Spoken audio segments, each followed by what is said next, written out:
mengestimasi nilai persediaan.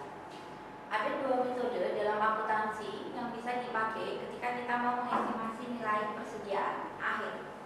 Yang pertama adalah metode harga eceran, yang kedua adalah metode laba kotor. Metode yang pertama adalah metode harga eceran. Langkah untuk menghitung nilai persediaan akhir berdasarkan metode harga eceran adalah ada 3 step, ada 3 langkah. Yang pertama, langkah pertama adalah tentukan rasio antara harga perolehan atau cost dengan harga retail. Contohnya seperti ini. Misalnya di sebuah perusahaan punya persediaan awal berdasarkan harga cost itu 19.400. Kemudian selama Januari pembelian dia neto adalah 42.600. Total barang yang tersedia untuk dijual adalah 62.000. Harga ecerannya ketika kita membeli barang, kita mau jual berapa kan biasanya ada markup yang diambil oleh perusahaan. Harga retailnya ternyata ketika persediaan awal itu ketika kita hitung berdasarkan harga retailnya nilainya 36.000. Kemudian pembelian itu nilainya adalah 64.000. Kemudian total barang yang tersedia untuk dijual adalah 100.000. Persediaan awal ditambah pembelian bersih dalam akuntansi itu biasa disebut barang tersedia untuk dijual. Jadi ini satu konsep di akuntansi yang terdiri dari persediaan awal ditambah pembelian. Step pertama adalah kita hitung rasio antara cost dan retailnya.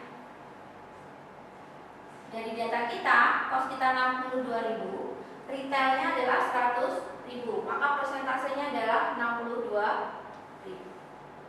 Misalnya, perusahaan itu mempunyai penjualan sebesar 70.000, maka nilai persediaan akhir berdasarkan harga eceran adalah 30.000. Persediaan ini adalah persediaan akhir berdasarkan harga eceran. Yang menjadi pertanyaan adalah berapa nilai persediaan akhir berdasarkan cost. Untuk mencari berapa persediaan akhir berdasarkan cost, kita tinggal mengalihkan proporsi yang tadi sudah kita hitung pada step pertama. Berarti bisa dibilang dari 30.000 ini 62%-nya adalah harga costnya dulu waktu kita beli. Jadi total persediaan akhir berdasarkan harga cost adalah 18.600. Ya. Jadi kalau yang tadi metode retail mungkin masih agak susah menangkap. Mungkin bisa kita ilustrasikan dalam sebuah toko. Asumsikan ini sebuah supermarket. Sebuah supermarket dengan persediaan barang dagangan yang dia jual. Ini pintu supermarket. Jadi barang yang ada di supermarket itu misalnya kita desain, ini saya mempunyai barang yang saya display. Ini terdiri dari rak-rak barang. Bayangkan ini sebuah supermarket. Jadi dan ketika barang yang kita beli ini kan dulu sudah mempunyai harga belinya, ada harga belinya atau cost-nya. Ada cost yang ini barang-barang yang kita display di supermarket. Misalkan dulu waktu kita membeli barang tersebut, cost-nya itu adalah ini dengan harga 100, ini harga cost pada waktu beli. Ini harga 150, macam-macam barangnya, kan ada yang 200, ada yang 300, ini harga cost-nya. Ada yang 400, ada yang 200 lagi, ada yang 100, ada yang 200, ada yang 300. Nah, setelah kita membeli barang dengan harga cost, ketika kita display ke toko, ini kan ada harga tokonya atau harga retailnya. Nah, yang ada harga di retail di sini misalnya ini 400, 700, ini 800, ini menjadi 400, ini menjadi 700. Harga retail yang ada kita display di toko tergantung perusahaan ingin menjual barang itu dengan harga berapa. Ini 200, misalnya 300, yang ini misalnya 400, yang ini misalnya 200. Nah, kita mempunyai dua harga di sini. Harga dulu waktu beli atau cost dengan harga retailnya. Misalkan barang itu ternyata semua barang yang ada di sini namanya barang tersedia untuk dijual. Kalau dalam akuntansi ini terdiri dari persediaan awal ditambah pembelian bersih. Ini semua barang display di toko saya ini semua barang yang tersedia untuk dijual atau available for sale. Asumsikan bahwa barang ini laku. Oke, barang ini laku, berarti kan hilang. Barang ini laku. Barang ini laku. Barang ini laku. Ini penjualan.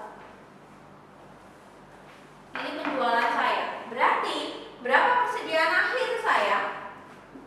Berapa persediaan akhirnya?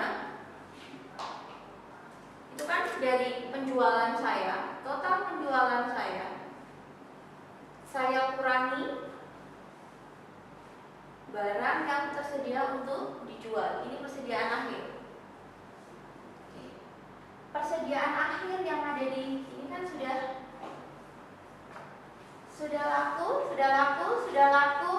laku. Sekarang kita punya persediaan akhir 1, 2, 3, 4, 5 item barang. Pertanyaannya, 5 item barang persediaan akhir saya ini ketika harga kosnya ini kan sebenarnya munculnya tidak nampak. Nampaknya dari pembukuan akuntansi, tapi ketika di toko dia kan tidak nampak. Yang nampak adalah harga jualnya.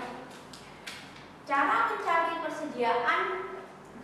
nilai persediaan akhir berdasarkan harga kos adalah prosentase yang tadi sudah kita hitung. Persentase antara kos dan retail kita kalikan persediaan akhir berdasarkan harga retail. Nanti akan ketahuan berapa nilai persediaan akhir berdasarkan dulu kita waktu beli. Metode estimasi yang berikutnya adalah metode laba kotor. Dalam metode laba kotor, sebenarnya metode ini mudah perhitungannya karena dalam metode laba kotor kita tinggal memasukkan semua data yang kita punya ini dalam persamaan laba kotor dan persediaan akhir. Jadi selain kita cari dalam tabel seperti ini, dalam kayak laporan seperti ini, kita juga bisa mencarinya dengan kita masukkan dalam persamaan laba kotor dan HPP. Kita mempunyai 3 data. Kita punya persediaan awal, kita punya pembelian, kita punya penjualan. Dengan diketahui bahwa laba kotor kita adalah sebesar 30% dari penjualan. Misalnya, data ini kita masukkan dalam persamaan kita punya persamaan bahwa HPP sama dengan persediaan awal ditambah pembelian bersih dikurangi persediaan akhir. Kemudian laba kotor, kita punya data bahwa laba kotor itu penjualan dikurangi dengan HPP. Oke, sekarang kita coba masukkan data yang kita punya dalam persamaan. Kita punya persediaan awal 57.000. Kita punya data pembelian 180.000. Kita persediaan akhir ini yang kita cari, kita tidak tahu. Berikutnya, kita punya data laba kotor kita itu adalah 250 kalikan 30% karena asumsi laba kotor kita adalah 30%. Data laba kotor ini dari data perusahaan periode-periode sebelumnya, rata-rata perusahaan. Seperti apa dia laba kotornya? Ternyata laba kotornya adalah 75.000. 75.000. Ketika kita punya data penjualan itu 250.000.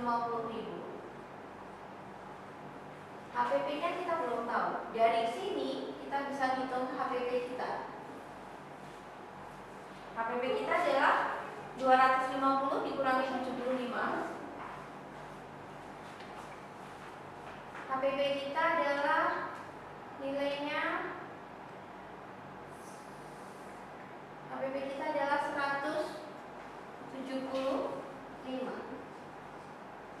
Ketika kita punya data HPP 175, maka nilai persediaan akhir bisa dicari. Kita bisa melakukan dengan metode ini, atau kita juga bisa lakukan dengan memasukkan dalam persamaan yang sudah sangat kita ketahui, yaitu HPP dengan laba kotor. Nilai persediaan akhir kita menjadi 62.000. Dari metode laba kotor biasanya digunakan untuk untuk mengestimasi bagaimana persediaan akhir secara bulanan atau kuartalan untuk membuat laporan keuangan dalam perusahaan yang memakai sistem periodik. Karena dia memang tidak, angka persediaan akhirnya dia tidak terus menerus. Kalau sistem perpaktual, dia akan selalu mempunyai data berapa persediaan akhir. Jadi ini materi akuntansi yang tentang estimasi nilai persediaan. Ada dua metode, metode prosentase laba kotor dan metode harga eceran.